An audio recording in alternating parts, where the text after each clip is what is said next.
9:30. Welcome to the Board of Commissioners on May 21st. Happy that everybody is here. Please join us in a Pledge of Allegiance followed by a moment of silence. I pledge allegiance to the flag of the United States of America and to the republic for which it stands, one nation, under God, indivisible, with liberty and justice for all.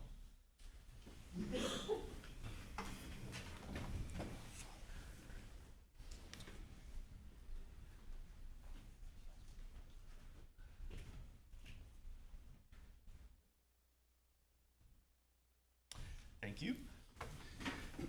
All right. Good morning, Commissioner Sweet. Good morning, sir. So today we opted out of the traditional sport coat, and I'm not wearing my seasonal red tie that I committed to wear until November, but we're supporting the Sheriff's Department Canine Division with these sporty T-shirts. So that's what's going on up here. Let's dive right into the public portion of the meeting.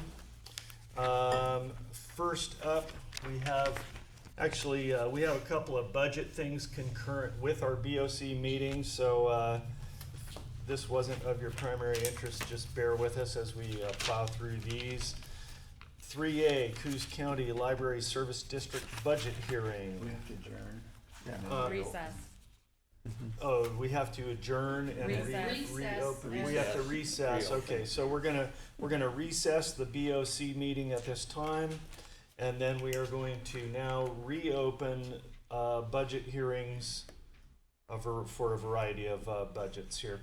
So, as the governing body, thank you, Bobby, of the Library Service District. Do we have to adjourn for each one of these? Yes. Yep. All right, well, that's beautiful. Okay. Madam Treasurer, good morning. Good morning. So this is the Coos County Library Service District budget hearing. All we have to do is ask for public comment on the approved budget. So we have the Coos County Library Service District budget hearing. Does anybody wish to comment on the library budget for 24-25? Seeing none, may I have a motion? No motion needed. No motion needed. Okay, there you go. So let's adjourn the Library Service District budget hearing. And we will now open the Coos County 4-H and Extension Service District budget hearing for public comment. Would anybody care to publicly comment on the 4-H and Extension Service budget for 24-25? Well, that information the budget is all posted online. This is all on the agenda, so budget hearings happened in February and March. And it was published in the newspaper, so, we can't provide all information on everything at every meeting. I'm sorry, but it is available. Anyway, any public comment on the 4-H and Extension Service? Seeing none, we will adjourn as the 4-H budget body and reopen as Coos County budget hearing for the this is for the Coos County budget. There you go. Okay, any public comment on the Coos County budget for 24-25 that was approved by the Budget Committee on April 3rd? Chris, good morning.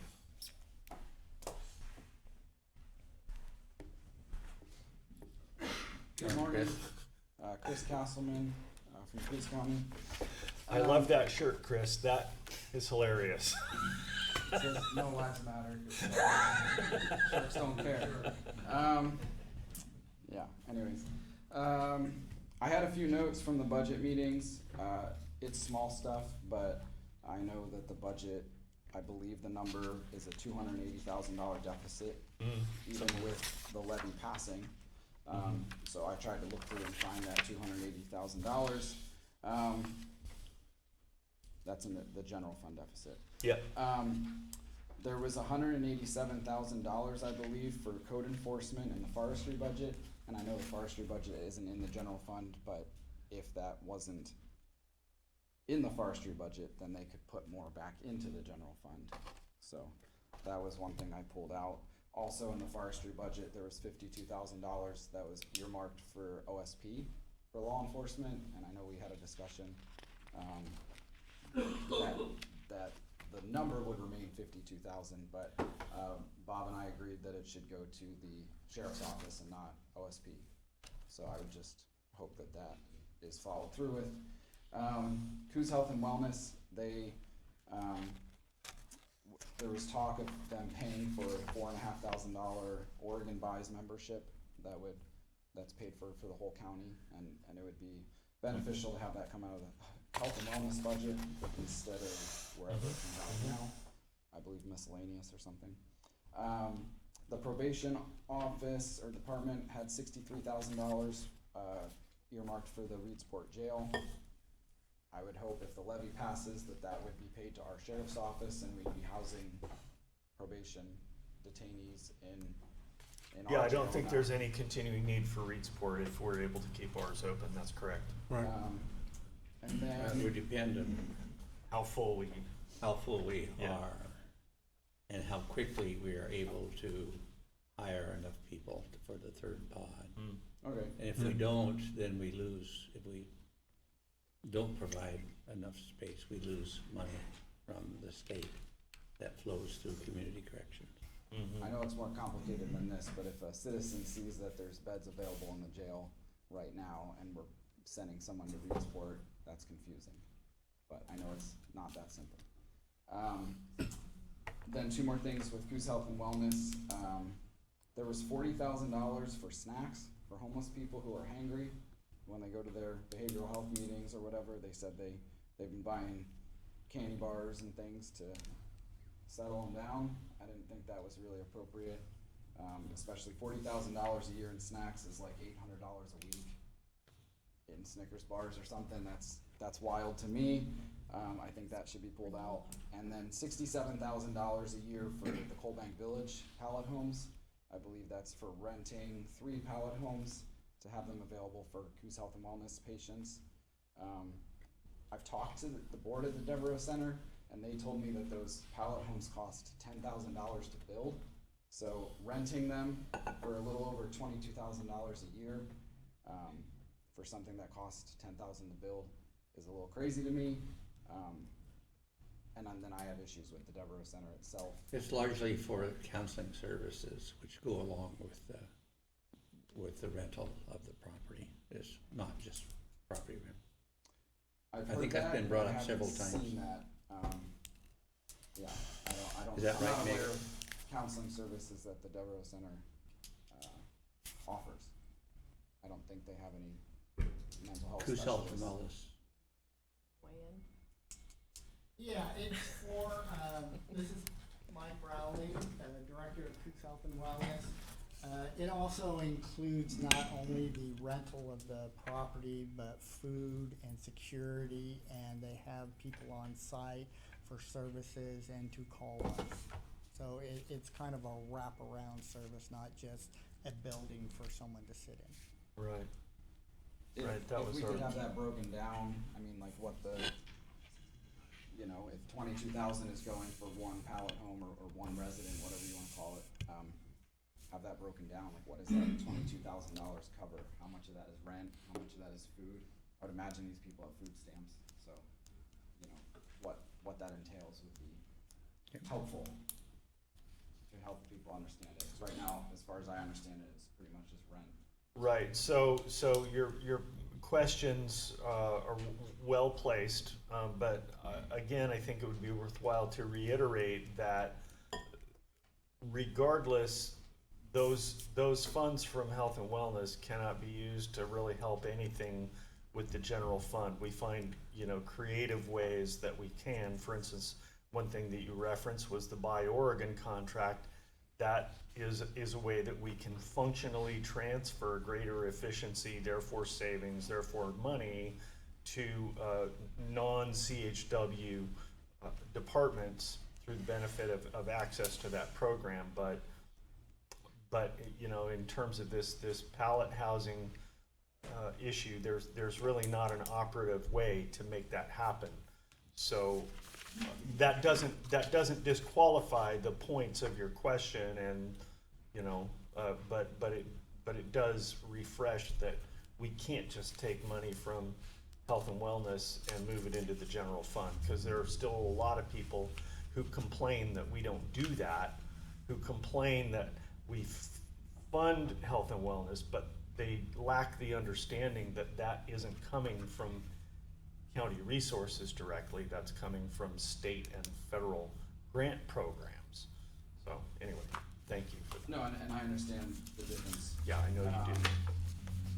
Talking today, I was referencing the Goose Health and Wellness stuff is more coming from a conservative background. Like, Yeah, just because we have that money coming in from the state doesn't mean we should just waste it on Snickers bars and pallet homes. right. And then talking about the $280,000 deficit in the general fund, that's with the levy passing. Right. I just would have liked to have seen a budget where we saved money. We have this levy and we have this extra influx of cash. It would have been nice to see us start saving money and prepare for a rainy day as opposed to just blowing the whole budget again. Well, we eagerly await your detailed notes about exactly what monies we should be saving, because, you know, we went through budget hearings, you were here, you know, that, you know, how we slogged through every line to try to find something, anything that we could. So, My brief suggestion would be that the departments that presented a 15% cut to their budget, they were able to do that. I don't think they liked it, but they were able to. I would have said, even with the levy passing, we should make those cuts to non-law enforcement budgets. Okay. And you would be probably seeing a couple $1 million, well, maybe $1 million or so in that realm savings instead of a $280,000 deficit. well, we'll know in a few days what the driver behind that will be, won't we? Maybe in a few hours, for sure. Two things I'd like to comment on. One is that I like your idea about saving money, but we also have a duty to provide responsible levels of services to the county. And I think some of that savings included reductions in things like helping single mothers recover funds that they're supposed to be paid by their ex-husbands, things like that. I can't remember where all it went, but you know, it's difficult. So it isn't just come up here and say we got a couple $1 million waste. It's generally well used. And I think that we owe Coos Health and Wellness an opportunity to talk about the use they have of their snack, we call it. It's not for their staff, it's for the customers who come in, often with children, as I recall, that are malnourished and hungry. And we have an opportunity. I don't view that as a waste, but correct me if I'm wrong, so I'd like one of the two of you, Eric or Mike, to address that. So the general public knows that we're just not buying snacks and handing them out over there at Coos Health and Wellness willy-nilly. We owe you that. Well, I appreciate that, Commissioner. Eric Gleason, Coos Health and Wellness. So we don't buy Snickers bars. We have worked with nutritionists, both with our Women, Infant, and Children program, as well as with the OSU Extension Office. We provide things like nuts, protein bars, jerky sticks. We've actually started with some fresh fruits, because we have a number of children that come into our building with food insecurities, that either school or our place may be the only time they actually get something substantial to eat. Now, what we're providing isn't a substantial meal, but we have a lot of children that utilize that snack bin, as well as some folks that are homeless that are also suffering from food insecurity. So no Snickers bars. No, we don't have How junk about food. how about potato chips? Do you have any potato Downstairs chips? in our snacks, they're not like, you don't have Lay's bags. We do have some baked chips Yeah, items, okay. pretzels, but the primary focus of our snacks are having some nutritional value for the folks that utilize those. Good. Thank you for that. Even, Aloha. Mr. Chair, if I may, even the community recognized the nutritional deficiencies of school kids. Yes.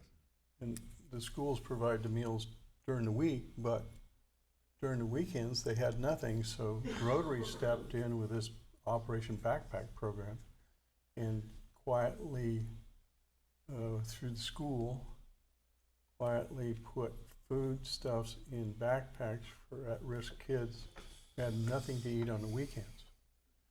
And that got them through till Monday morning when they got back to the school, because the parents weren't taking care of them. I don't know if that's still continuing, but it was for a number of years.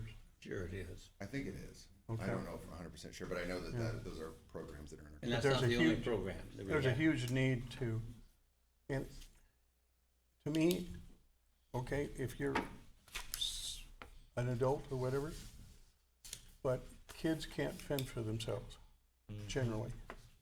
So you need to take care of those kids because their parents aren't doing it. Thanks. Okay. Anything else, Chris? Okay, thank you. Appreciate your comments. Jim?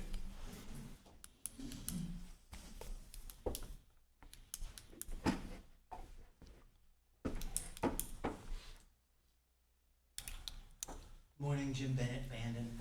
Hi. You know, the elephant in the room, if we were really to take a 30,000-foot view of it, is one of the tentacles that are being used by powers that be, cabal, whatever term you want to use, the way they're including our communities in their sphere of influence is through all these innocuous, benign sounding groups. They've weaponized institutionally everything. And the elephant in the room is, why are our appropriations and our money going to an NGO? This is that Coos Health and Wellness is an NGO. Devereaux Center is an NGO. No, that's not accurate. Oh, is it a government agency? Maybe they're. Is it a government agency?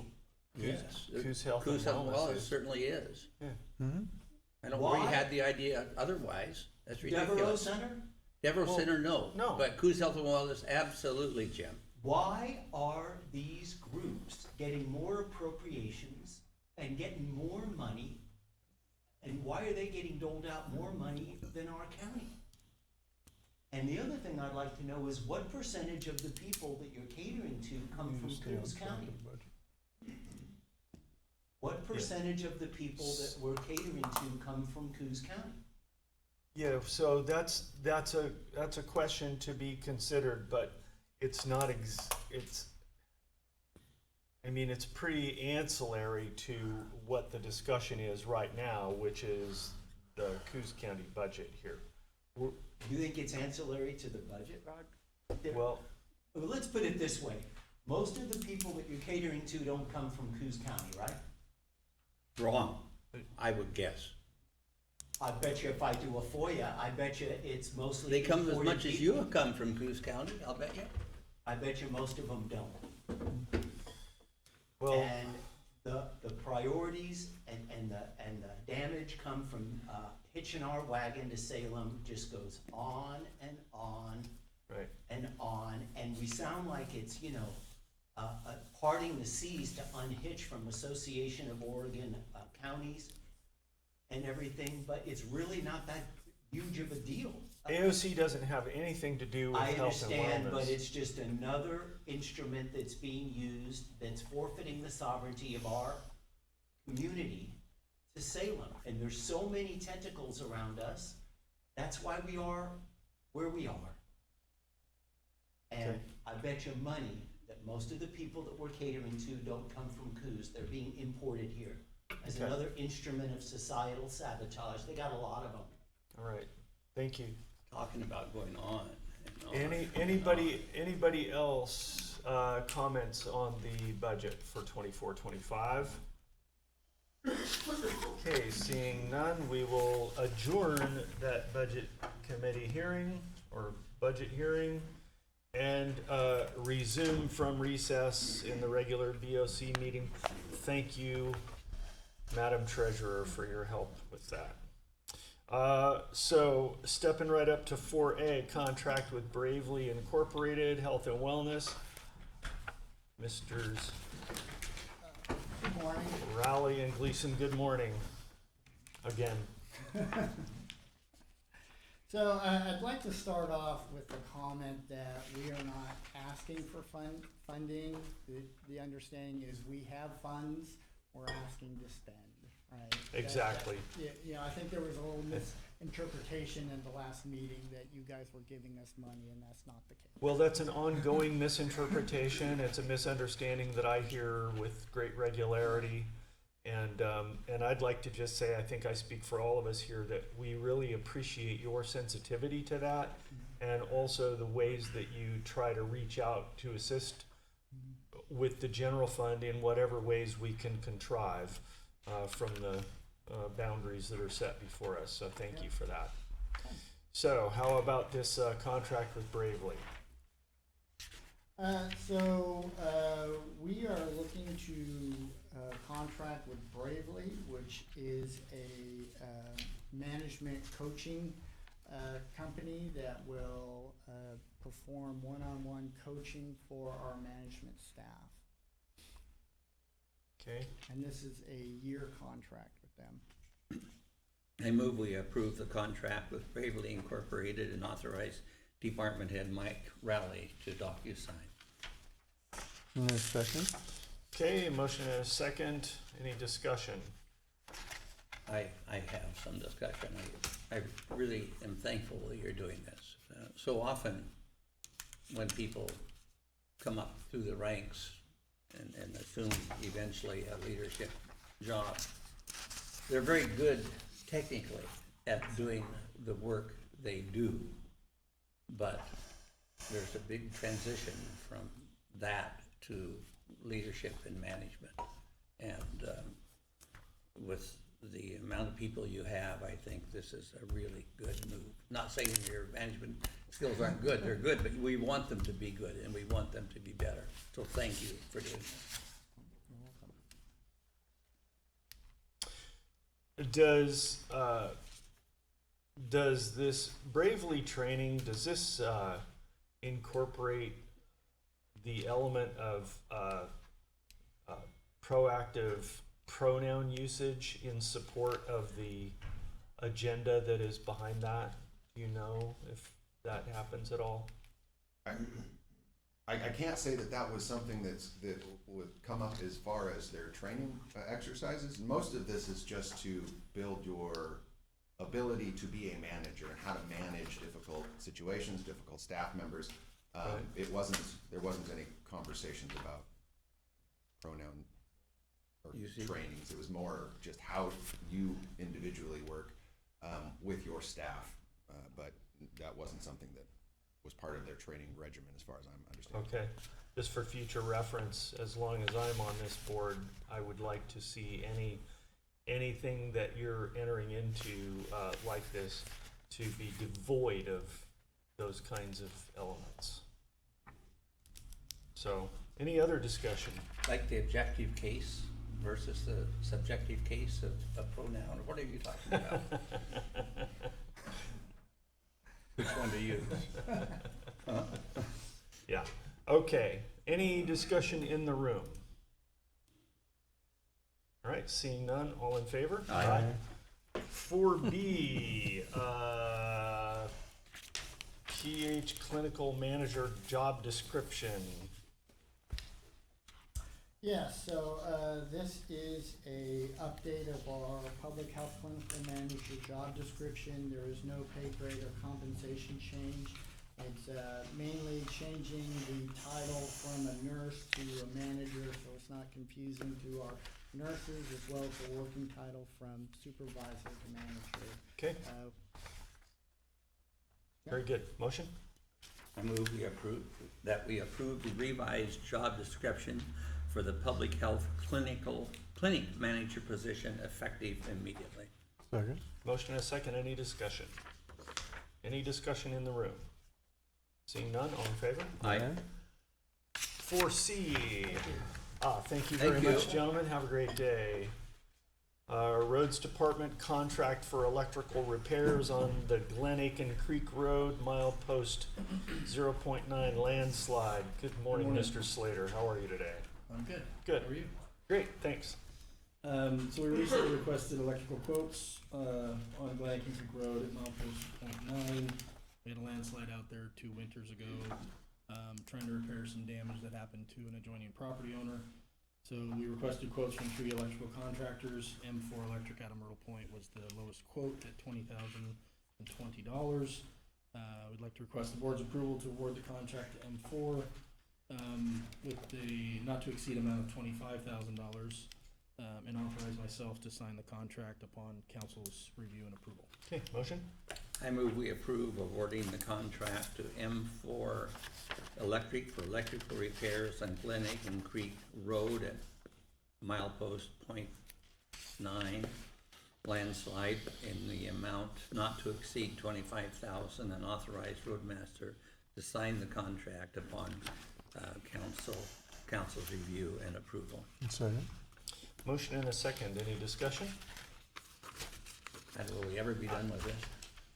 We've still got the major construction to do, the actual slide repair and the building repair.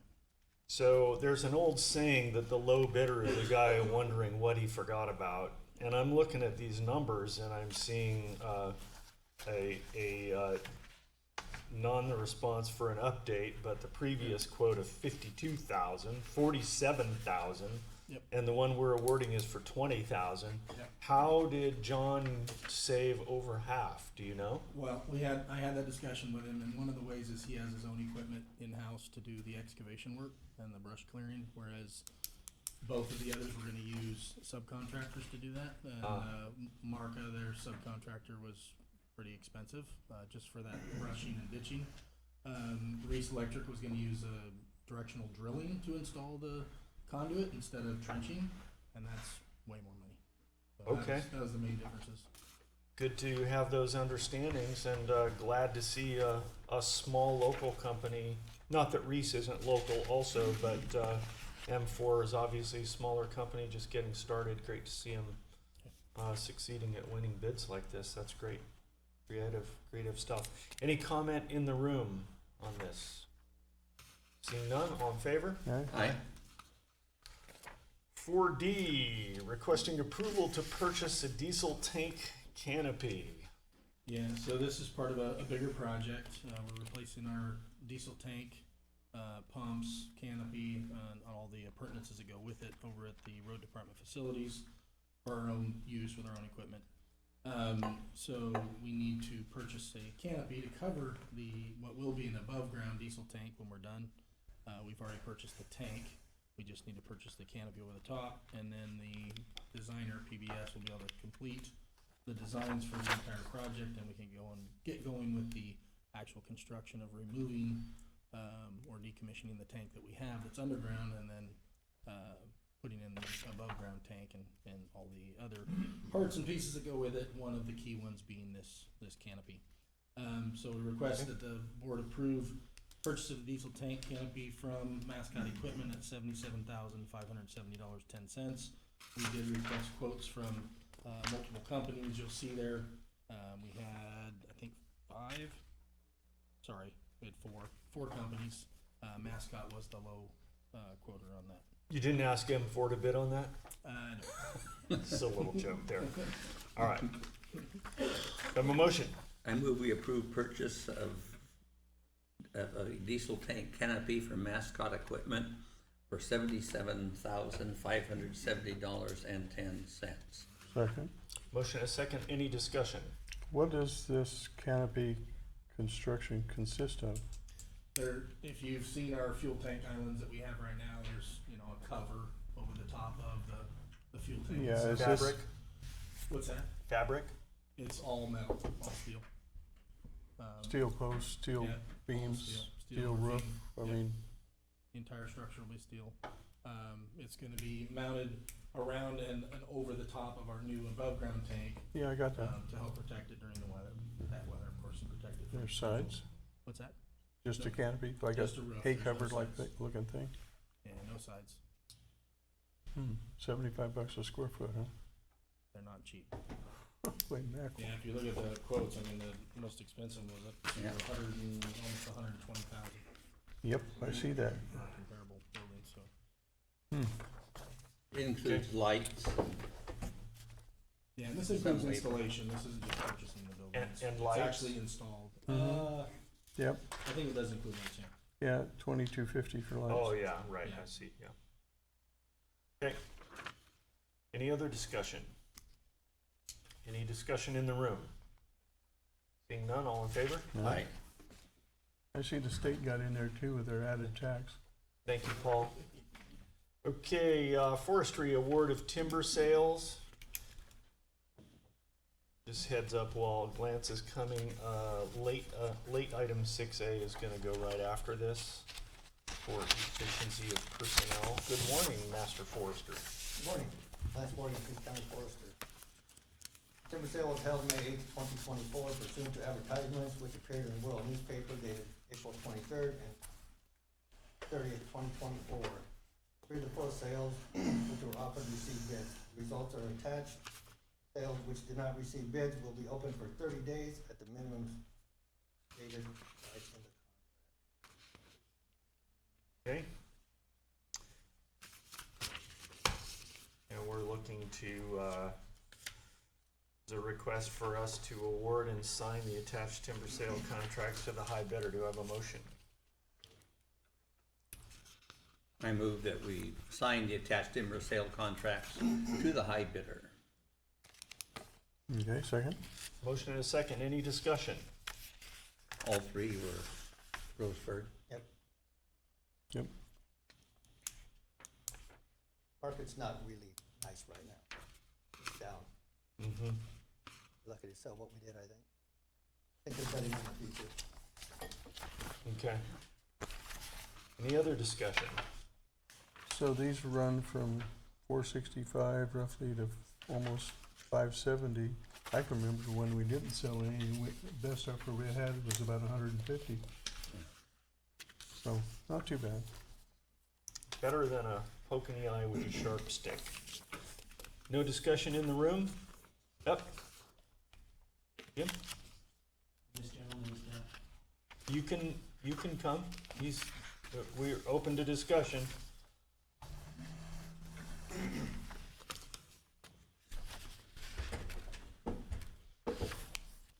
Jim Bennett, Bandon.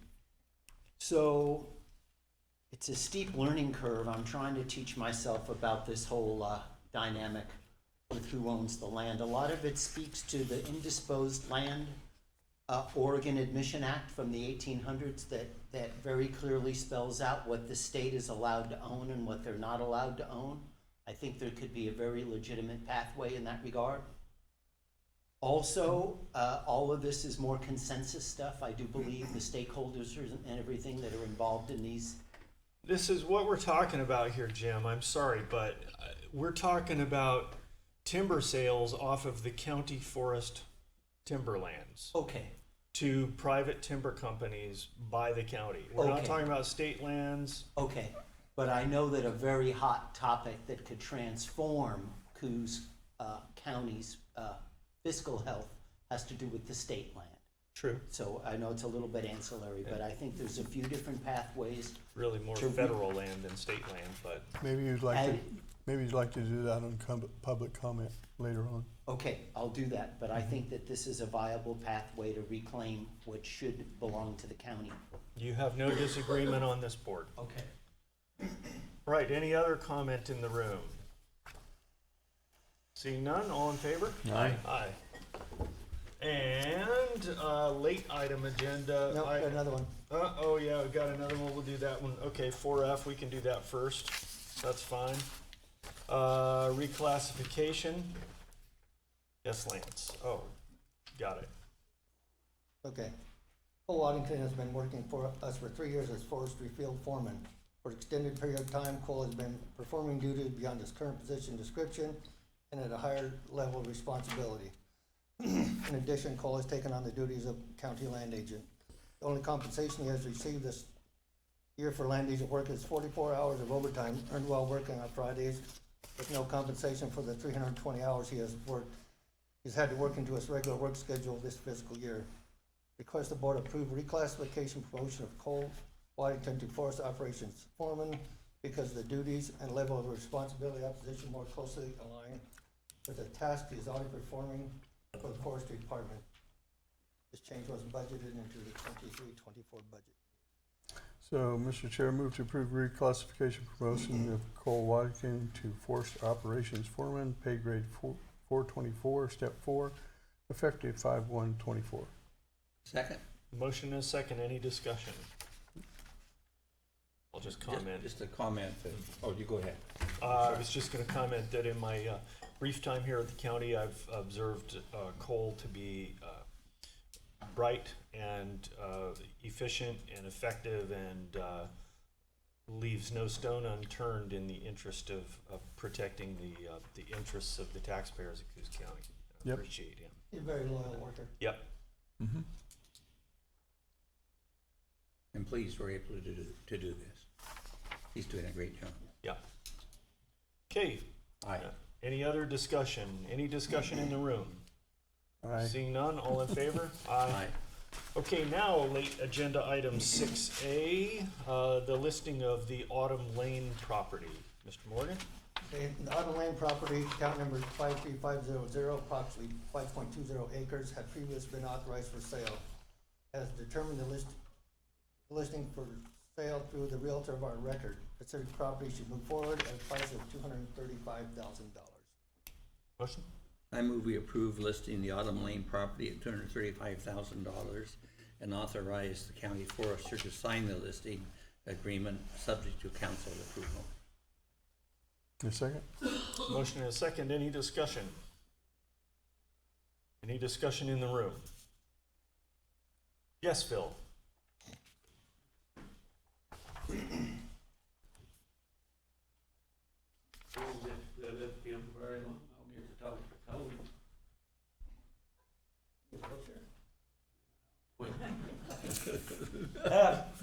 Where's this Autumn Lane property at? I mean, It's Olive up off Barber. Olive Barber. Olive Barber? Up on the ridge there, and how many acres is it? 5.02. It's not the same property you put up here a year ago or something, is it? It is? Yeah, Oh, they gonna be some people mad at you, boy. way the first time. Hello, yeah. But anyway, that's what I want to know. And where's Carl Road at? Road before I leave here. That's a land agent issue. About to- Okay, I'll talk to him. Thank you. Oh, you glad you enjoy. Nice move, nice move. Any other discussion in the room before we decide on listing the Autumn Lane property? Seeing none, all in favor? Aye. Thank you. Very good. Thank you, Lance. I appreciate it. Next up is another late agenda item. We're gonna get real quick before, I'm sorry, Sheriff, this is just the way we put it together. Cole, can I get you first, please? This is about listing the Carl Road property. Account numbers 507-3600, 509-3700, 509-0300, and 507-0400. Cole, congratulations. Yep. Good morning. So we took back 4 properties from Bob Maloney up Carl Road. One parcel actually has a home on it. And meeting with you guys, we have determined to list it with our realtor of record for $750,000. Okay, motion? Bob, this is yours. Move to approve listing Baloney property, account numbers 5073600, 5093700, 5090300, and 5070400 at $750,000. Authorized land agent to sign listing agreement, subject to council approval. Second that. Motion is second. Any discussion? I'd like to point out that this is one of 2 Baloney Boys Ranch properties that we received back due to their bankruptcy. The one that most commonly is referred to as the Boney Boys Ranch is the property, is not this property. It is the property south along 101, just at the very north edge of the county forest. In fact, part of it is on the county forest. This one is right as you turn on to Shingle House. Shingle House. The road goes straight up north up the hill, and it's near the top on the left. It's 4 parcels, and the structure is in the middle of all 4 of them, or kind of encompasses all 4 of them. A bit of each. Mm-hmm. We had it surveyed by the county surveyor, find out where the building actually was. It's kind of unfortunate to be at the position where we're selling this property, because honestly, we would all rather be seeing it continue to be used for the transitional facility that it had been utilized for victims of human trafficking. And so, you know, we would prefer that that work would continue, but apparently there's nobody yet to step into that property and do that. So Yeah. we have to liquidate it because we can't just sit on it. When they went bankrupt, there was a provision in the deeds, BOC deeds, that it revert to the county if they ceased operations. Okay, so we got a motion and a second. Any other discussion? Any discussion in the room? All right, seeing none. Oh, you got something? Oh, you're A just premature- chomping at the Just bit. a premature All in aye. favor? Aye. Very good. Thank you, Cole. Sheriff, good morning. Sorry to head fake you there. The way these were put together, I was confused as to Lance and Cole presenting. I thought I was putting these in the right order for effectiveness, but anyway. Memorandum of agreement with CADS. Thank you guys for your support. You look great. Ah, yeah, You look awesome. yeah. CADS, thank you. So the CADS voted on last night and agreed to this memorandum. Basically, in lieu of the budget difficulties we're having, they forwent the normal bargaining this year. It's a bargaining year for us. They agreed to a 1-year extension, and of the 94 members we have, 80 or 78 of them will not be asking for any kind of cost of living allowance raise or anything.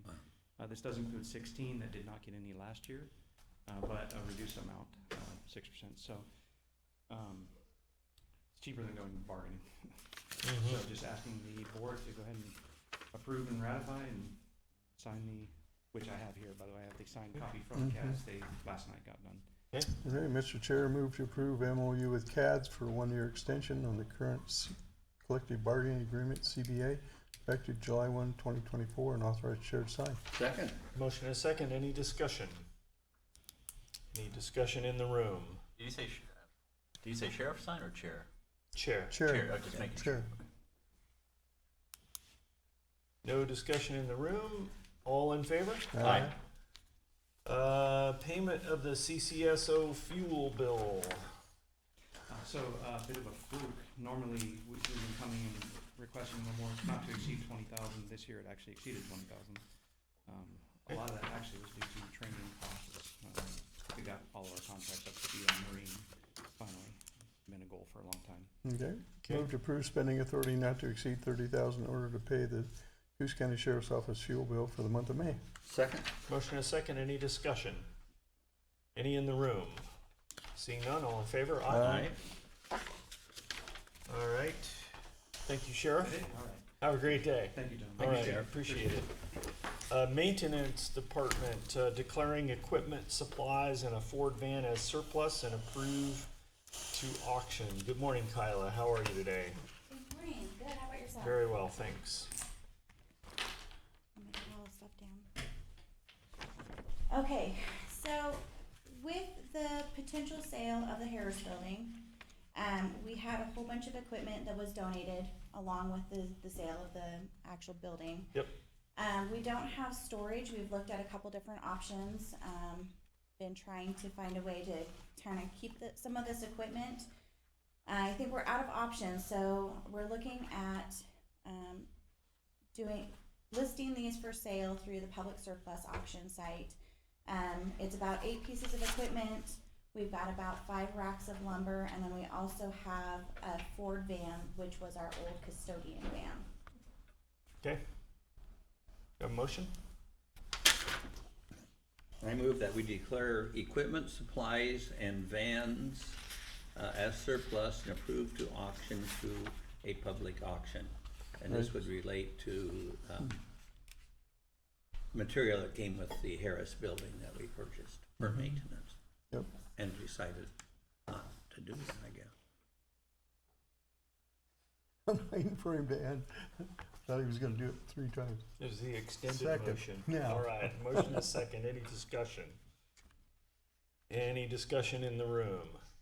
There's some really great plywood in that building, so if anybody's into high-grade hardwood plywood, public surplus would be the place to be shopping for it and save yourself some shipping. Mr. Chair, there's the Fox planer, overhead pin router, Delta shaper, Woodmaster planer, Hitachi bandsaw, Lots of dust stuff. collector, double drum sander, etc. Lots of nice stuff. It was If you a have the room full-blown to wood run it. shop at one time. Okay. It was a cabinet shop, yeah. Yep. Okay, any discussion in the room?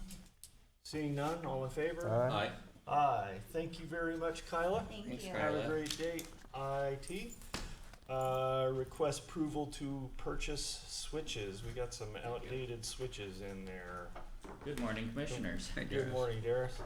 Just a little bit of backstory. So this is regarding the core network equipment that connects our servers, our storage, our telephones, to our firewall, which then goes to the internet. They were purchased about 7 years ago, I believe. The manufacturer no longer supports them, so if they break or we need help adjusting them, the manufacturer will not help us in any way. We went out and we got a couple of bids from our Cisco vendors, the lowest of which was SHI for $31,607.78. I budgeted for that. I kind of hang on to that money until the end of the fiscal year in case something explodes or catches on fire. And seeing as nothing has done that, I want to get these switches before the end of the fiscal year. I move we approve the purchase of new switches in the amount of $31,607.78. Second. Motion is second. Any discussion? Any discussion in the room? Seeing none, all in favor? Aye. Thank you. Very good, thank you. Planning Department, intergovernmental partnership agreement between Coos County and the Oregon DCBS Building Codes Division. Good morning, Jill. Good morning. So this is actually an agreement with Coos County Community Development, not Planning Department, so that was Well, an it error. says Planning Department. Yeah, that was so, an error. Yeah. So, so it's an intergovernmental partnership agreement between Coos County and Oregon Consumer Business Building Codes Division, and what it is, it's for the e-permitting system. So it's Excella. So building uses it, planning has the ability to use it, but we don't use it. It's not very friendly on the land use side. It's mostly just friendly on the building side. But right now they provide this without any cost to us, other than the credit card costs, which is a third-party contract and not through them. So they have, because building permits are scheduled to go electronic by 2025 mandatory, they're getting so many users that they want everybody to sign an intergovernmental agreement that basically says that if you come onto the system after that date, that you will pay a fee for their service. And so we're before the date, so it doesn't cost us anything. Okay. I move we accept the intergovernmental partnership agreement between Coos County and the Oregon Department of Consumer and Business Services for the use of the e-permit system and services, and authorize our director to sign. Second. Motion and a second. Any discussion on the board? Any discussion in the room? Seeing none, all in favor? Aye. Okay, this one says community development. Approval of building permit Tech 1 job description. Right, so the next two is, permit tech 1 and permit tech 2. We had a vacancy with our current permit tech. That caused us to look at the job description and rewrite it basically so it's more functional. The difference between a tech 1 and a tech 2 is a tech 2 has a higher level of, ability to, serve in the building permit. They have the ability to look at plans and make more discretionary decisions than they do in the 1. They also have a certification that they are required to get, so that's the difference between the two. We're not sure what level we're gonna get. We have a vacancy, so we're planning for 1 or 2. And so the first thing is to ask that you accept the jobs in.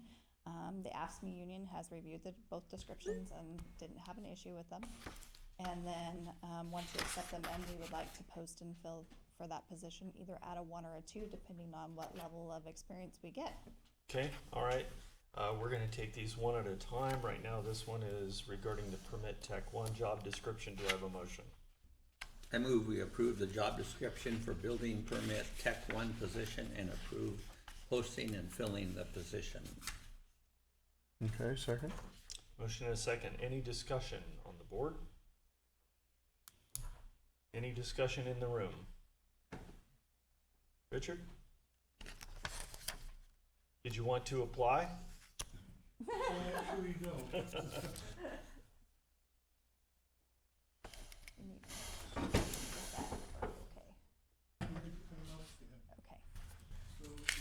Richard from Peace County, Good morning. and I'm still a bit unclear about what the position is. So this is gonna be someone, especially in Tech 2, that will be able to make the decisions about the set of plans and the, if it's a, Right. going So, with the code and everything. A permit tech 2 has more code experience, so they're able to give you more upfront information about the plans that you're providing. Where a permit 1 doesn't have that, so you're gonna wait till the plans examiner gives you that information. So the permit 2 is what we're hoping for, so that alleviates you having to wait till you get to the plans examiner to say, hey, you had this code question, and they can answer it. The plans reviewer is the one that ultimately has to review the plans, but the tech 2 will be able to give you more information up front. Okay, but Tech 2 will not be able to issue a permit. No, well, you can issue electrical and certain things over the counter, but you can't building But permits. the structural and that permit application is still gonna have to go through the Plan review process. the plan review. And then this guy at the desk will be able to issue that permit. I'm not sure I understand. So the permit tech 2 issues the permits after the plan review is complete. Okay, But if you came in and you had a specific code question, they're likely to be able to answer your code question up front. okay, and then put it back to the Yes. plan reviewer. Right. And then he looks it over and says, okay, this will work, and then he gives it back to Tech 2, And they issue you the permit. and they can do all the paperwork Yep. and get it. Yeah, you guys, it needs to be the process must be speeded up.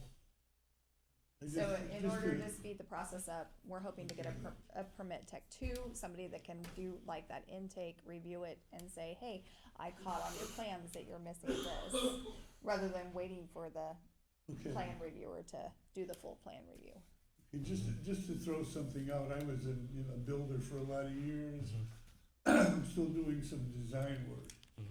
And No advertising here, Richard. I have cards if anyone.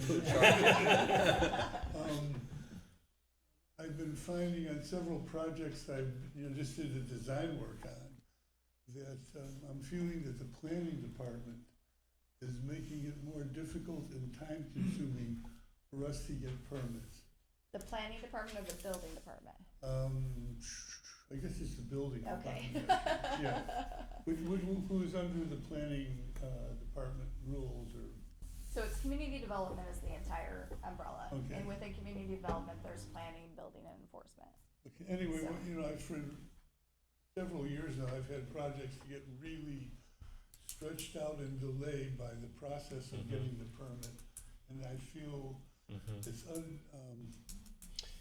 we need housing, we need building, and I think that we should be trying to, make that better. Right. Anyway, Your comments are well taken, Richard, and actually this is something I'm keenly interested in as well. I've had a couple of meetings with Jill, and we've talked about expediting processes, and I do believe that we're through the worst of it.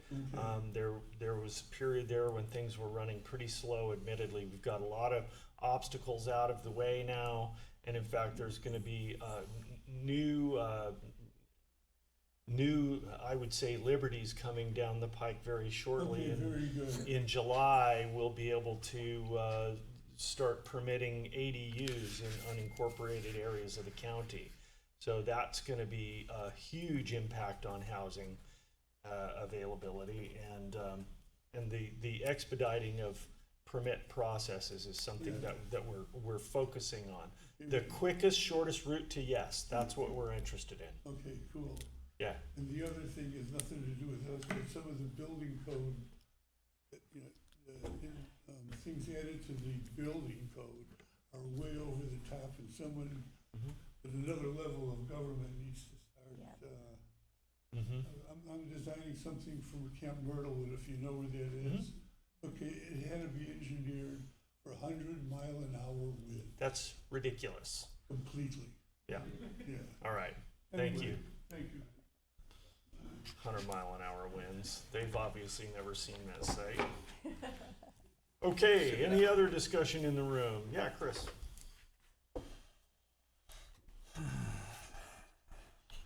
Alter, yeah. We don't want to approve both positions, so we have to make it if. No, it's just job descriptions. Approve and fill. Okay. Hi. Hi, Chris Castleman from Coos County. I'm seeing 3 approval to fill positions. Do we have a total of what those positions will cost? We're not filling 3 positions. So what we're doing with this Permit Tech 1 and Permit Tech 2 is we're approving the job descriptions and we're approving to post and fill, but this is only going to end up being 1 position. We're just not sure if it's going to be a Permit Tech 1 or Permit Tech 2, and in either eventuality we need to have an accurate description of the job. Right. Okay, so then So, agenda. can I just further clarify? So that is a vacant position right now. So we had somebody that vacated the position at the beginning of the month. Okay. We actually are lowering the wage on this, so it will save money. Sounds good. Okay. And then the permit assistant, is that a? So permanent assistant is to fill our counter position, and that won't take effect until July 1. Is that a With new the new- position or? With the new budget, yes, that was discussed in the new budget. Okay. How much is that position costing? I don't have that. I only have the 413, so it's a lower position, it's a very entry position, but I can get you the numbers afterwards. Probably less than 100,000. Oh, yes. Okay. Definitely. Yes. And I know this community development department is outside the general fund. However, if they have a surplus, does it go back into the general fund? Depends. It It could, can't. pardon me? It can't go back into Oh, the it general can't. fund. Oh, No, that's right, it can't. it's a That's dedicated only- fund. The program, the building started the program is administered through the county. That was recently new. If we didn't do that, the state would do it, and we wouldn't see any of the funds or any of the control.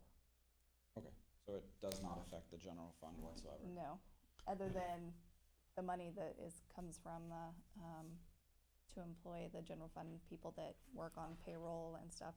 What's that called? The cost allocation.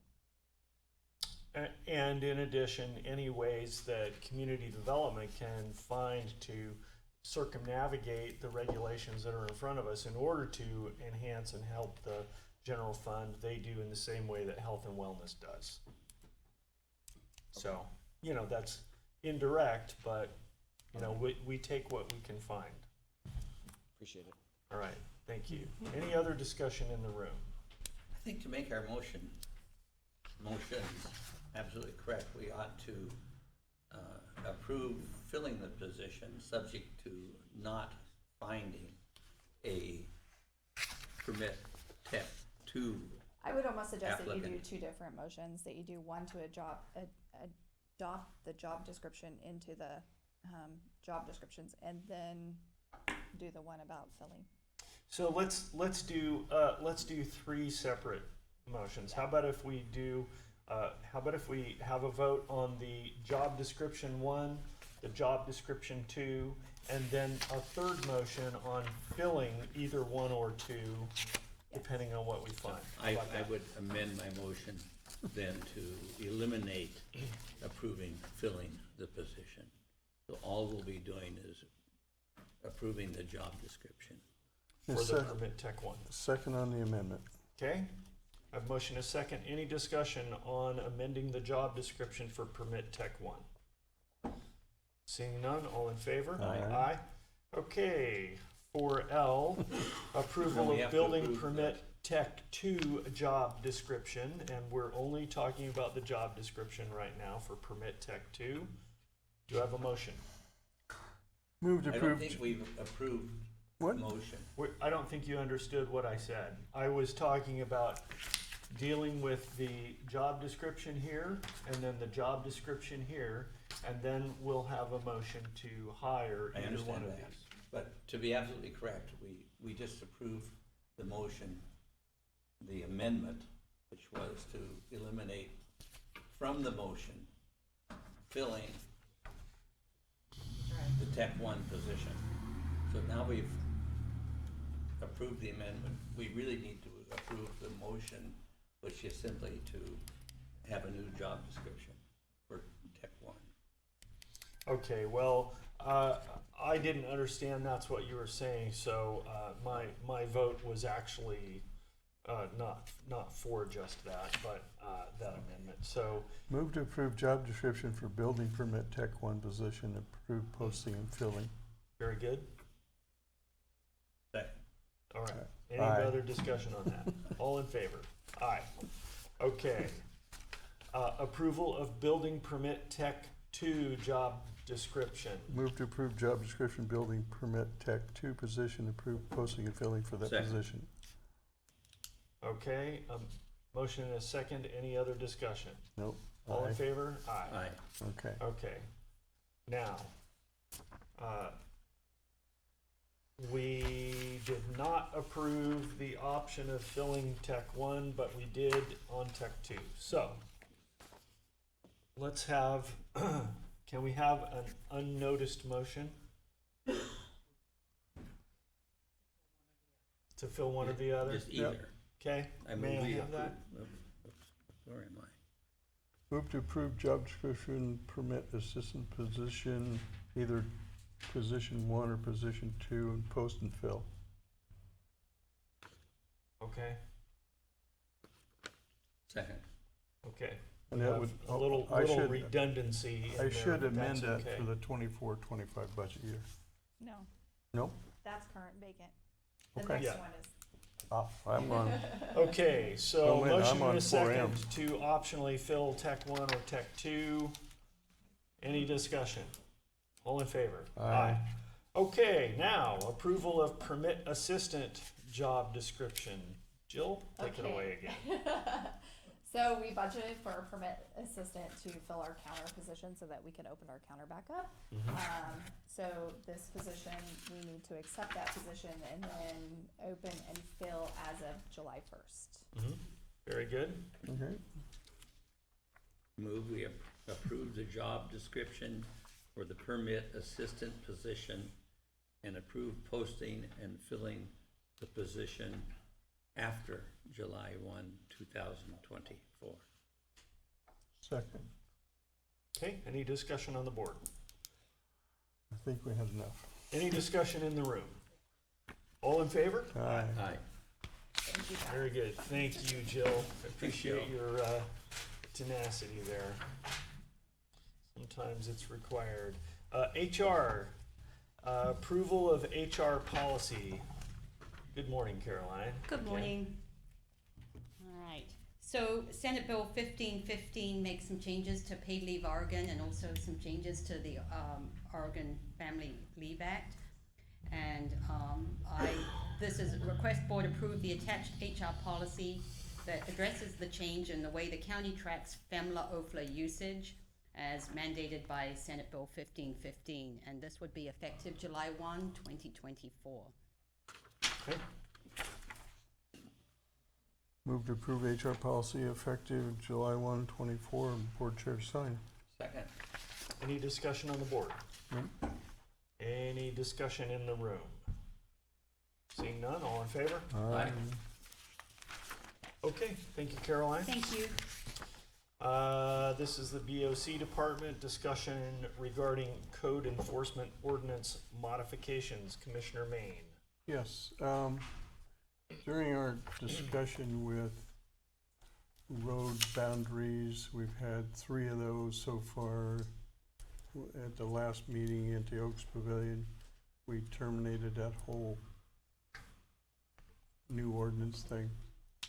I also expressed an opinion that never did I envision when we did the county ordinance for homeless housing on properties where there's absentee owners that it would be morphed into other departments for authority. What it was intended to do is, back when we had various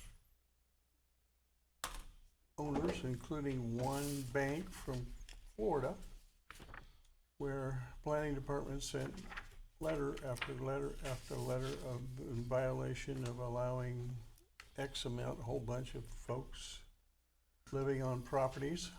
They just ignored us.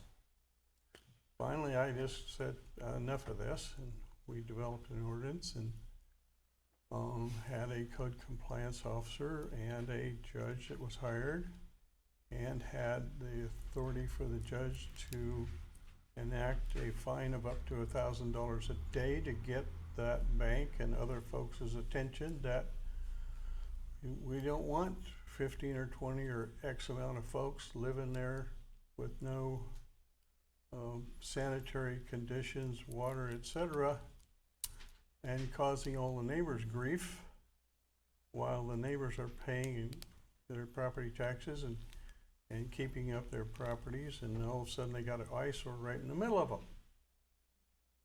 I did not intend for it to be used by other departments for various purposes. So I think in the future we need to have a work session at least to discuss maybe only limiting that to our code compliance and zoning planning person only. I just brought this up for discussion. See what the board wanted, since we can't chat off of public meetings. Okay. On this particular subject. I have some input there if you'd like. Sure. So there's an ordinance that established Division 7 in Article 11. That's the hearings officer process that you're talking about. There was, and that's a process available to Code Enforcement Division, Community Development. There's also a resolution, excuse me, an order that was approved in 2023 that authorized Coos County Roadmaster to use the hearings officer process. So, I don't know who all voted on this order. 2023 is 23-02-016L. Yep. So that's that is what authorized the road department to use the hearings officer I got process. that, but what I'm going after is to revisit that whole process of all of it and see who the board actually wants to be authorized to do that. And so one way to limit it just to code enforcement, as you had talked about, limiting. Possibly, but that's up to board decision. Sure, but the way to do that would be possibly to just modify that order. We for could, the road but we master. need to discuss it. Yeah, thank you. Yep.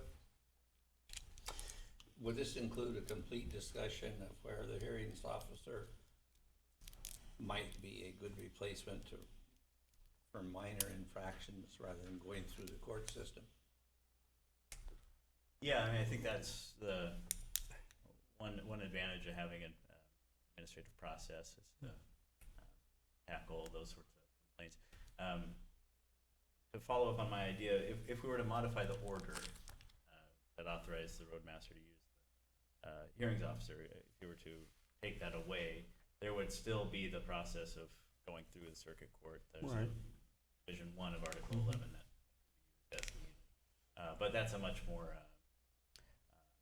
time-intensive process and be reserved for, I think, more serious infractions. If we have to be cognizant of the workload put upon the district attorney's office and the court system by some of these minor fractions, but I think we should have a discussion. But it wouldn't be the district attorney's office that handles those. It would be a code enforcement officer. Right. Oh, okay. They can still go through the Courts, right? court, I see, okay. And Yeah, I need a better understanding of all of that. And in talking with some other folks, apparently it would be possibly including other departments within this that may or may not be a good thing for the public. So that's why I want to discuss it in a future date here soon.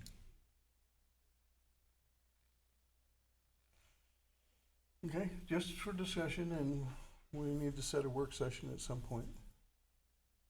Jill? I just wanted to make sure that, you know, you guys made a budget decision, that you're not gonna kill that budget decision by having this discussion. That's my only concern. So in the budget, we said we were gonna take 25,000 from Coos Health and Wellness, 25 from building, 25 from planning, 10 from roads, Yeah, some from yeah, solid yeah, waste, yeah, on and on and yeah, on. yeah.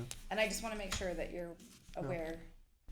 I don't want it to hurt the budget going forward. That's not the intent. Okay, that's Yeah. all I wanted to say. Yeah. Thanks, Jill, good point. And for, let's say we don't include any other department other than planning code. They always have the option of going through the regular circuit court here. Like, we have a new officer that's going to, sheriff's officer, that's going to work with the county road department starting July 1 on all kinds of issues like camping in the county right-of-ways and all kinds of stuff, a whole myriad of things. They would have the option of, through the vehicle traffic code, going through regular court system. They wouldn't need to go to this code compliance stuff at all. Yeah, and it would actually, the code compliance, there is no provision to appeal to commissioners. They have to appeal directly to the circuit court anyway. So anyway, want to bring it up and talk about it again, because sometimes there's unintended consequences that I never thought about. Yep. Thank you, Mr. Chair. All right, so, is that it? Move to approve the consent calendar. Any, Consent calendar? yeah, we can move to the consent calendar. Yes, we can. Move we approve consent calendar. Okay, all in favor? Aye. Aye.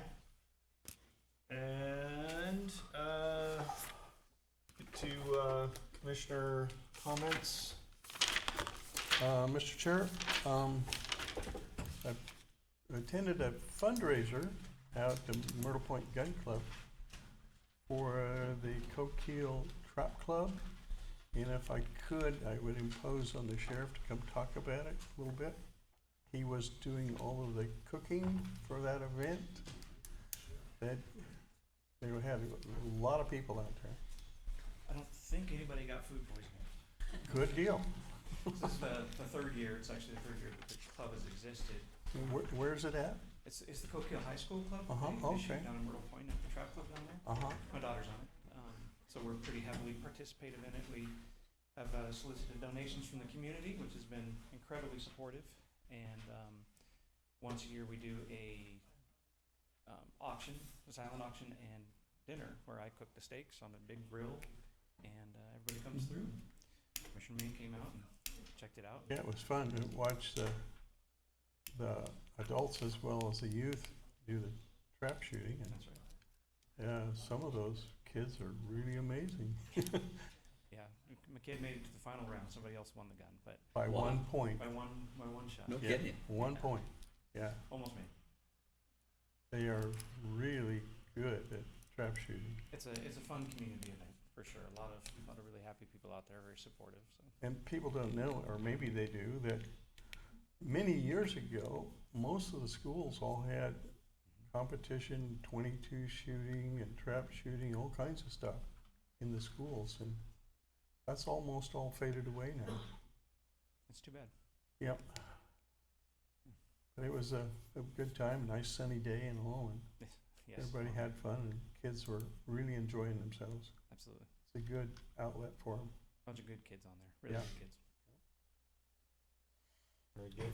And I might also attended, was very honored to be guest speaker to David DeWitt Memorial out north of North Bend. They had the Battlefield Cross dedication. Sheriff was there, Captain Sanborn was there, and a whole host of other folks were there. There were probably 60, 70 people maybe, somewhere in that neighborhood. North Bend Fire was there, and all kinds of cadets, sea cadets, honor guards, all kinds of folks were there. It was a really great day. That was neat. There was a lot of people honking and going by, showing their Yep, support. And that too. we live in a great community for that, high vet population. Yeah. I'm really glad that people, Point Man Ministries, put this on, are not allowing Yep. the sacrifices to be forgotten. Right, and both our folks from the VSO were there, Mhm. Veteran Service Office, the county one, and there was, the Patriot Riders, I think that's the right name, Yes, motorcycle group were there. I believe so. It was amazing amount of people. In fact, they had to have a shuttle bus from North Spit out there because it wouldn't obviously hold all the cars right there. And Commissioner Main, I really appreciated your comments. You were there too? Yeah, I was forgot. there. I'm sorry. My wife and I joined, and we both really appreciated your comments, how centrally focused, how singularly focused they were on veterans only. So thank Well, you. yeah, if you Thank don't for that. have veterans, Yeah. probably we wouldn't be existing. Yeah, that's right. Yeah. So thank you for that. Commissioner Sweet? Thank you very much. I have spent a lot of time in local months, and particularly in the last week or two, as chair of the Association of Trustland Counties. And these again are timberlands that the counties sold to the state for $1 an acre. The counties had, in most part, had taken them back for non-payment of taxes prior to World War II, during the aftermath of the Great Depression.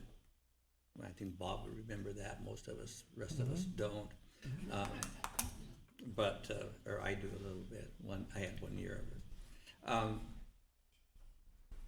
Any rate, the State Department of Forestry manages these properties on behalf of the counties and the taxing districts in the county.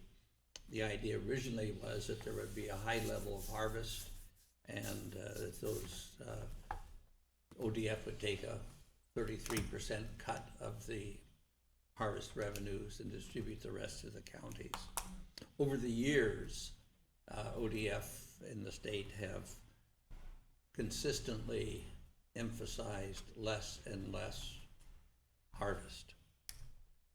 And so it ends up now with about only 45% of the acreage available in the 600,000 acres being available for harvest.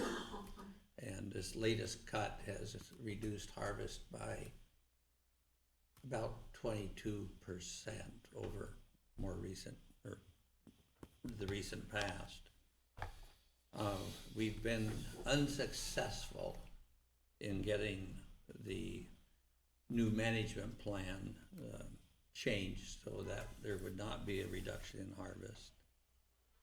But we have been successful, we think, in moving towards the states filling in the revenues lost to the counties and the taxing districts.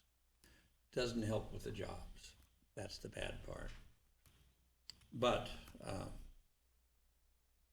at least if we're able to do this, we'll have some money to, it's not just the counties, it's the fire districts, it's the hospitals, it's the ports, whomever else, the schools. So it's been kind of a long negotiation, but I think we're making headway, which is good. Sad that there's a reduction in harvest altogether. Ironically, the timber that would be otherwise harvested were it not for the new management plan for these forests would be enough timber to provide lumber for about 1/3 of the housing starts that the governor is recommending the state figure out how to achieve in the next four or 5 years. That'd be lumber for like 12,000 homes. That if we build the homes, it'll have to be bought somewhere outside of the state of Oregon. While the trees grow to rot. Yeah.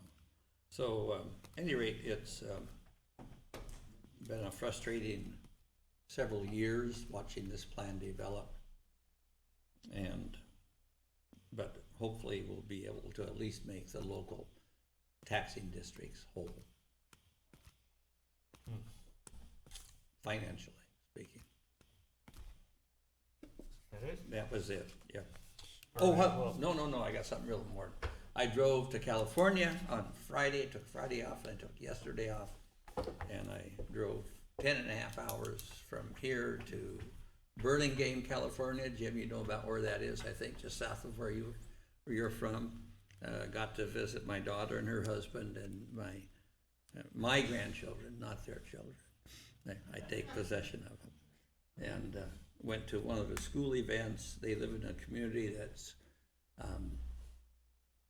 pretty affluent community, but also very diverse.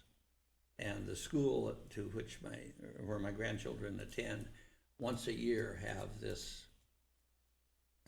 event where they advertise diversity.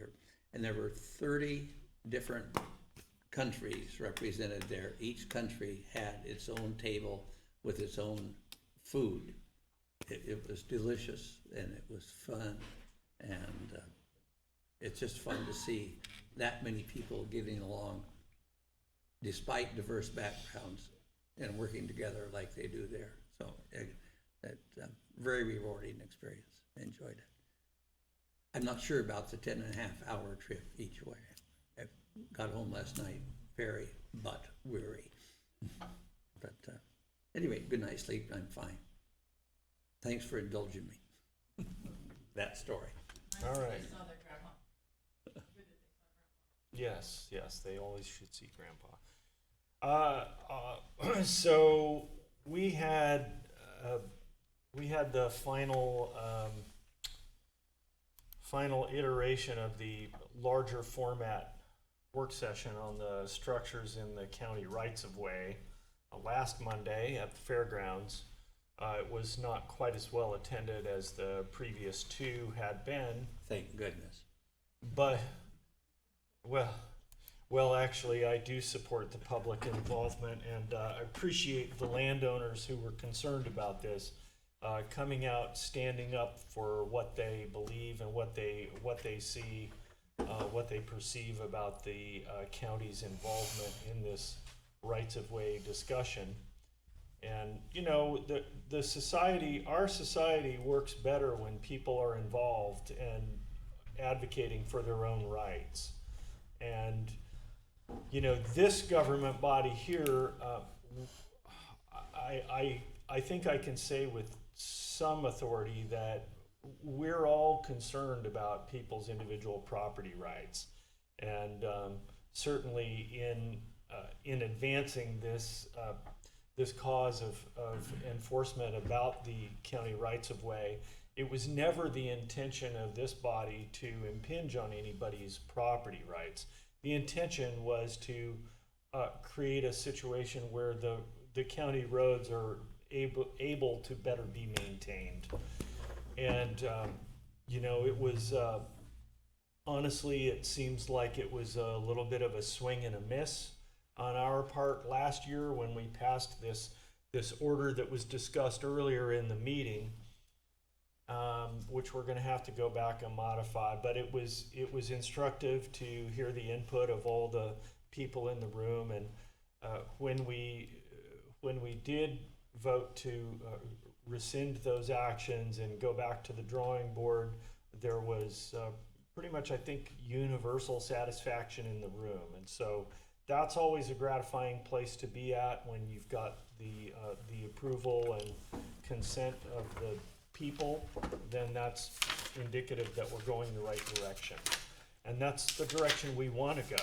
So, when you see us miss it, hopefully this body is always open to hear any inputs and criticisms, redirection, because we're not perfect either, but we try to get it right. As I mentioned earlier in the meeting, a couple of great discussions with the Director of Community Development this week, and I'm just thrilled to see the advent of the unincorporated areas of the county having access to the accessory dwelling unit. What am I trying to say? Permissions that the legislature passed for the cities a couple of years ago, and so we're a little late to the party, but this is definitely going to help our housing situation in Coos County. So very grateful for that, and for Jill's continuing work to streamline the planning and building permit process. So thank you for that.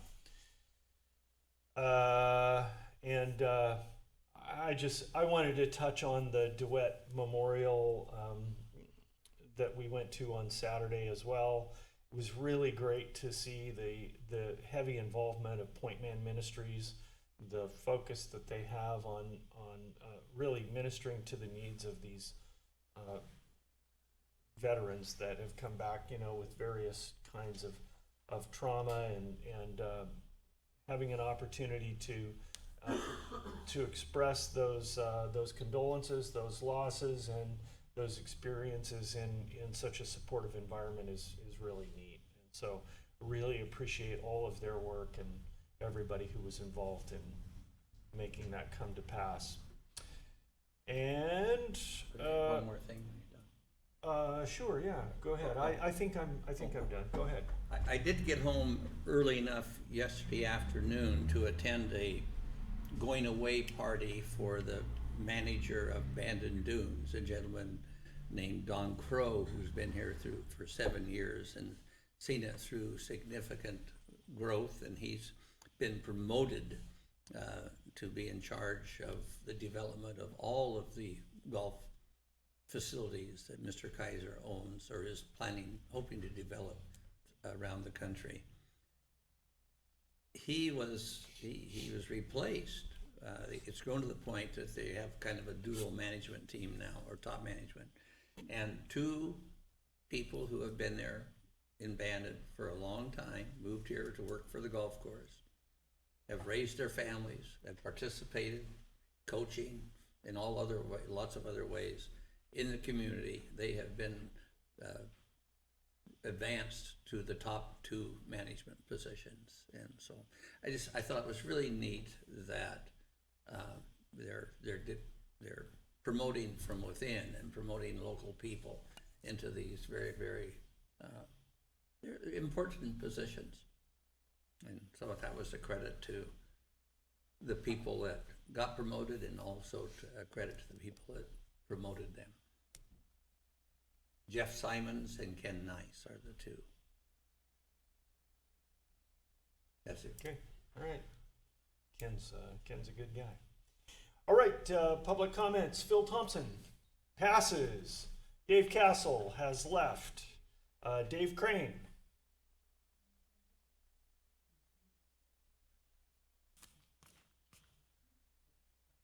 It's your opportunity, Dave. It is. Come on up.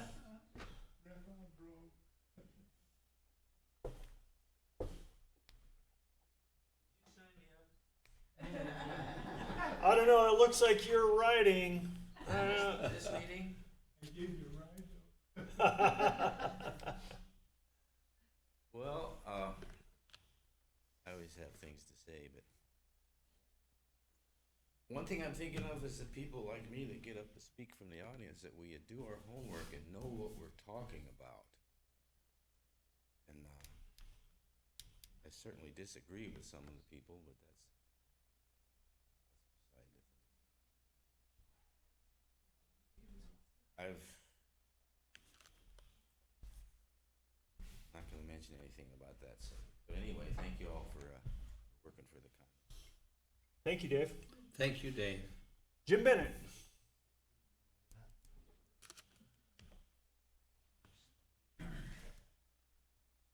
After Jim, we're going to have Tim, and then Chris Gassman is last. Or after that. Jim Bennett, Bandon. You know, I don't want to be like a ray of sunshine, but as I kind of discussed with Rod Taylor the other day, we're at war. We're at war right now. We're in the middle of a communist coup, a takeover.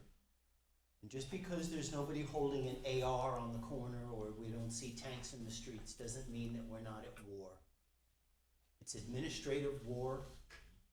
It's institutional war, where, like I said, all these innocuous, benign-sounding institutions are weaponized. And as I've said before, our Constitution gives our commissioners so many instruments of local control that I was wide-eyed. I was very, very surprised. Our admission into the Union was predicated on our having a Republican form of government, that is to say, a representative republic. And, you know, we've got these absolute avalanche of NGOs and warm and fuzzy-sounding agencies using this unconstitutional consensus process in place of the people's voice. One of our admission into the Union is also outlined here in the Oregon Admissions Act from 1859 that I think will show a really good pathway into your being able to reclaim a lot of this timberland that the state is claiming. And as I was saying, I think that'll really help the county's fiscal, viability. I did a podcast a few weeks ago called How to Know If Your Community is a Captured Operation.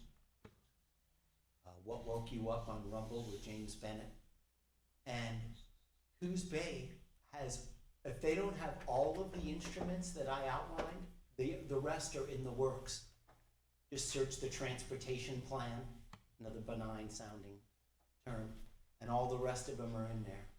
All of the instruments of outside control are being employed in Coos Bay. And like I say, the political winds are all going to change, and I support you in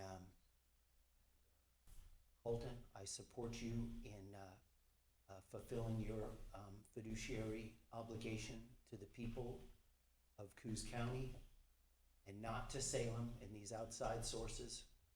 And it's a steep learning curve for me, but I'm going to learn some of the pathways I'm starting to that can help reclaim that forest land.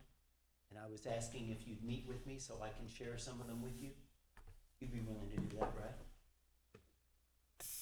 I don't know. I mean, I'd be happy to review what you have. I mean, I gave you my card if you want to send those by. But you're happy to meet with me so that I can help share some of these pathways to help regain our sovereignty and do something about this timberland, right? Yeah, I mean, if the board thinks that's a good use of my time, Yeah, that's really ultimately a board decision whether Okay. his time is invested that Only way. take about 20 minutes. Uh-huh. What if you were to outline that and give it to all of us? Oh, I intend to. Yes, and I then, intend to. we've spent a lot of time on this, Jim, I and know. we may have done some things that you've. And I can thinking see that about. it's got some layers to it. It's, It really has. yeah, but I think that a good pathway is the Admissions Act. And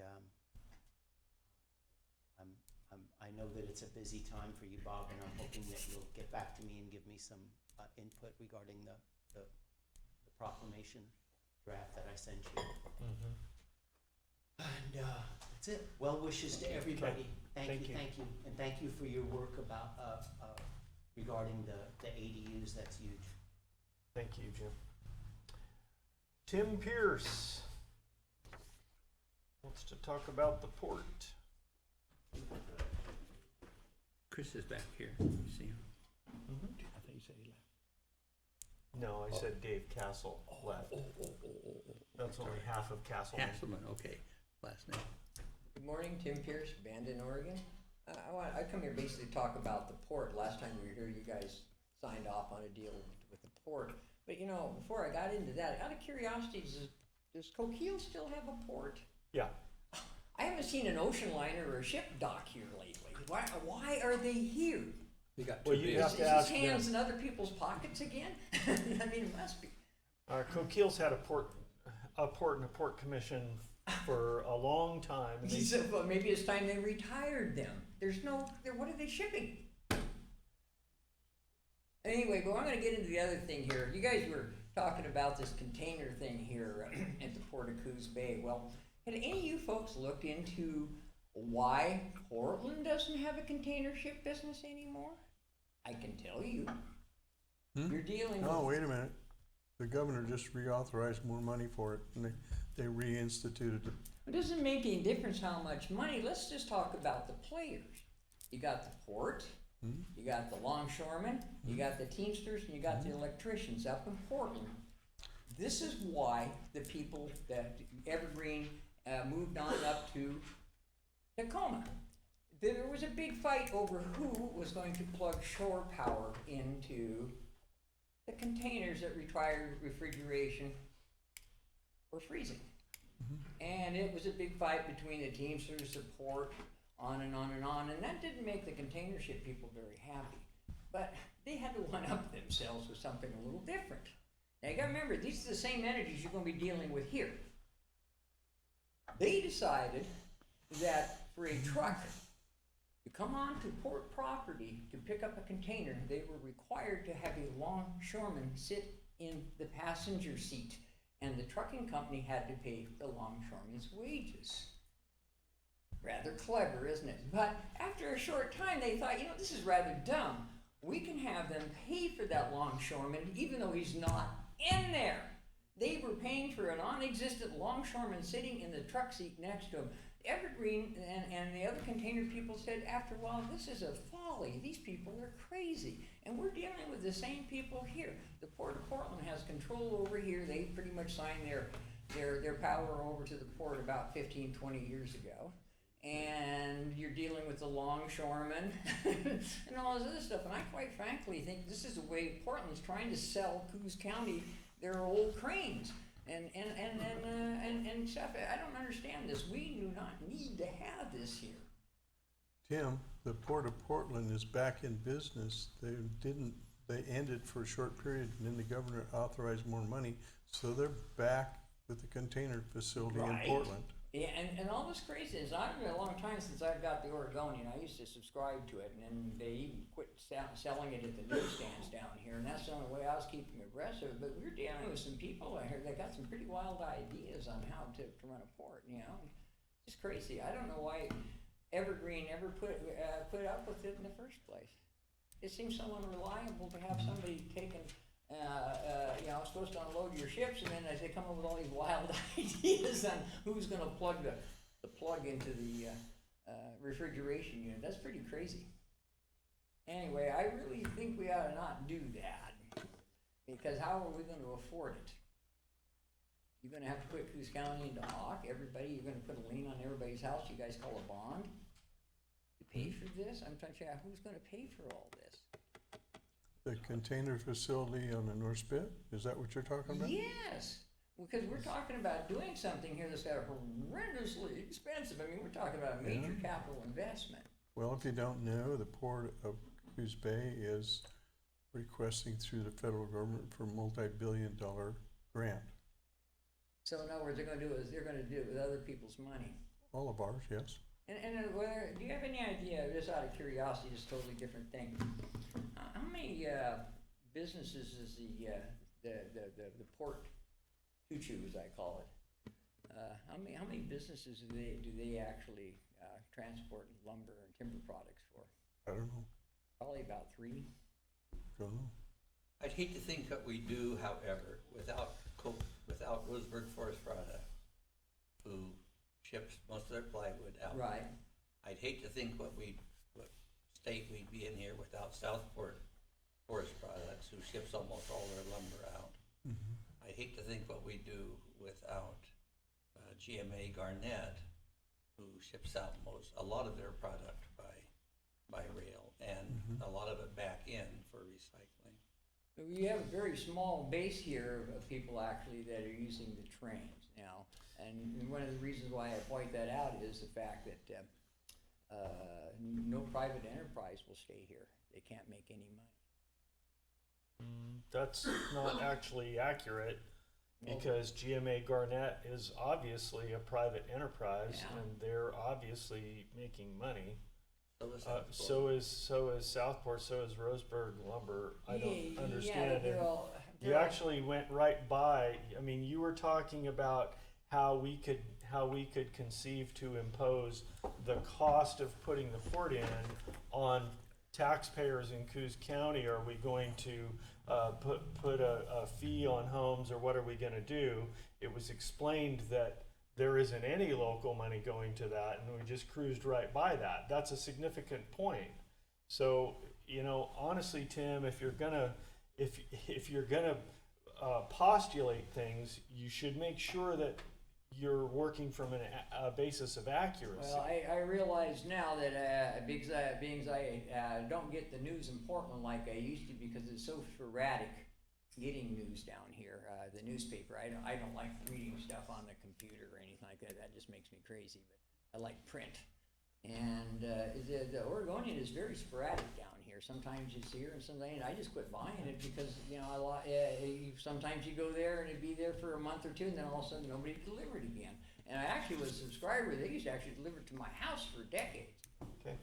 But, you know, I still don't know. I understand the love with the port idea. I think it's just like hands in other people's pockets, and it's a way of subsidizing businesses that have a way lot more money than I got. And that's kind of that kind of falls into what I call socialism. Okay. Anyway, thank you. I'm sorry about my misstatement about how the port no longer up there has that. But they ran them off at one time over their craziness. And if you don't believe me, you go look in the Oregonian if you can find the articles. It'll be about 15 years ago. Right. Thank you. Thank you, Tim. Chris.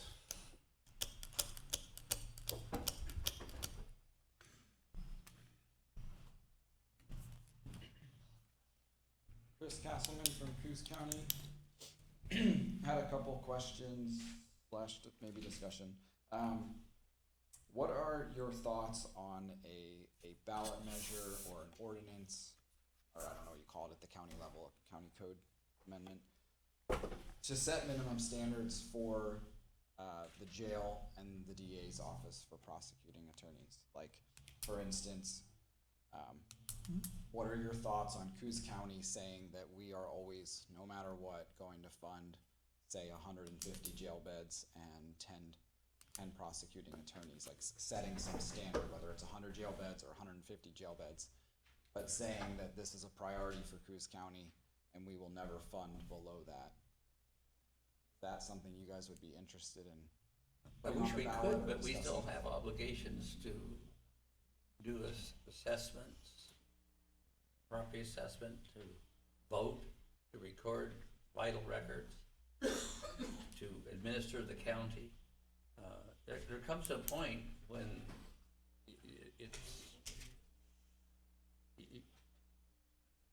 we have certain obligations as county government, certain things we must provide, and certain levels of service. And Do you think Coos County should be obligated to fund a certain number of jail beds and employ enough deputies to service those jail beds? I think we should. Yeah, and that's why we offered out a levy, so we could afford to do that. Well, this would be, even if the levy fails, this would just be an obligation that the county would have for public safety and law enforcement in the area, and you'd have to work around that new obligation. Right You now, can't there get is blood out of a turnip. Yeah, while I appreciate the concept and the purpose, the intent behind it, I'm not certain that engaging or in placing such an ordinance and limiting ourselves with a straitjacket like that is necessarily in the best interest of the county at large. I'm not diminishing in any wise the benefit that accrues to the county through the swift and sure application of prosecutorial justice. We've got to have that. But the reality is that even with if the levy doesn't pass, you were here for budget hearings. You saw the 15% cut proposals from most departments, and even that doesn't get us there. So I would repeat Commissioner Sweet's comment that you can't get blood out of a turnip, and I don't know how we would comply with such a constraint were we to place it on ourselves. I honestly don't know that, and I'm no liberal. I am absolutely a fiscal conservative and conservative in every way, really, and I just don't see how we do that given current information. So am I willing to engage the conversation? Absolutely, 100%. Commit to it? Not at this time. I mean, my numbers I threw out were 150 jail beds or 100 jail beds. I mean, even if we set some standard at 50, at least it would introduce the concept of Coos County being in control of what level of public safety we want to obligate ourselves to.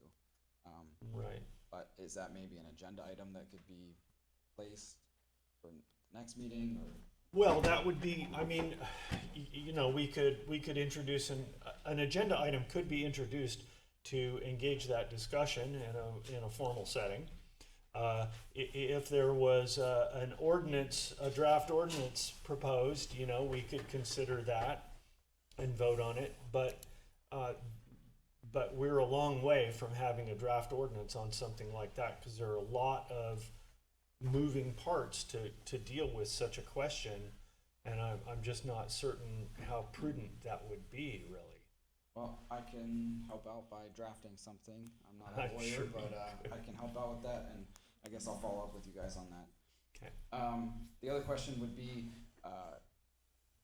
my understanding of the closing of the county roads was due to an inability to control the litter and the trespassing issue. Well, you're talking about the roads in the forest? Yes. Those are not exactly county roads, but forest roads. Closing access to Coos County residents, to those roads. What that was mainly about litter and things like that.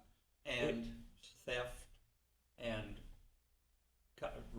cutting down trees, shooting trees, just for the fun of it, until you mow them down with an automatic weapon. Some guy gets his rocks off doing that, I guess. I don't know, Chris, but. So say the levy passes and we're able to have a more funds and more resources for public safety. Mm-hmm. Is there a timeline? Is there some sort of a way we could look into the future and reopen those roads, access to those roads, because now we're able to maybe prosecute the people for doing that, or? Well, prevent them before you prosecute, you have to catch them, and that's part of the problem in the forest is you've got, when the gates are wide open, anybody can go in and out anytime they want. And while there's definitely a good aspect to that, there's also a bad aspect to it, and that is that you have bad actors going in there. I've come to believe of late in the last few weeks that there actually are contractors out there. Maybe they're not real contractors, but there are people offering themselves for hire to haul off garbage for people, and they are making regular use of the county forest, or they had been. Now they're going to other areas. But the fact of the matter is that when those gates are wide open, there's all kinds of bad actors utilizing those roads for bad purposes that end up engendering greater costs to the county. Now, that having been said, there is a conversation that I'm initiating that will have an impact on this situation, or it could potentially have an impact on this situation. So stand by, stay tuned. Let's talk about it again in a couple of weeks and see where we're at on that. I can't say anything more. All right, I look forward to that. And then the third thing was back to talking about community development, one of the last agenda items. I'm still trying to wrap my head around it. I'm trying to understand this, so bear with me, because I was involved in the budget hearings, and I heard this talk around community development being funded. I believe it was specifically the code enforcement part of community development, picking out funds from like roads and solid waste and forestry and you know, a little here, a little there from these other departments. Is that accurate? An accurate representation? One part of community development it was a code enforcement part, and it was supported by those departments whose activities and whose property, or the property they control, are largely impacted by some of the things that our codes are designed to prevent. And so we thought that was a good source of funding for code enforcement. For roads, forestry, planning, they all contribute to that. But I guess my concern is the money utilized for that, if it's not sent to community development. I believe in the majority of those departments, it would affect the general fund by not having that money going to community development. Indirectly, it could end up back in the general fund. It could. And as you guys are aware, that's my mission, is to get as much funding in there so that we can fund law enforcement. It could. So I guess just making that known that that's where I stand. I would like to see that money go towards law enforcement, not code enforcement, if we had to choose. I mean, obviously, yes, people, well, you guys get it. I don't need to stand up here and explain it, but that was why I was asking earlier about, you know, where is this money coming from for positions and things like that. It's as much money as we can get to stay in the general fund law enforcement, especially in the event of the levy not passing, is crucial. Every little bit will help, and get a jail deputy stay in the jail and look after some people who need babysitting. Well, we'll have the opportunity to engage more of those discussions if the levy doesn't pass, and we'll know that soon enough. Thank you. All right, thank you, Chris. Is there anybody else who did not sign up for public comments who would like to comment? All right. Can I just ask a Seeing quick nobody. Can I just ask a quick question of you guys? So is Coos Health and Wellness considered a cooperating agency? No, they're a department of Coos County. They are not a separate agency. They are a department of Coos County. Yep. They're Coos County government. Yep. And we, I'll additionally say Last year, Health and Wellness had proposed the idea of splitting off and becoming their own nonprofit organization under a 501c3 IRS designation, and we summarily dismissed that idea, said that will not happen under this board. You're going to stay under the auspices of the county, specifically so that we could monitor what's really happening over there. Okay. Anybody else? Okay, seeing none, thank you all for being here. We are adjourned.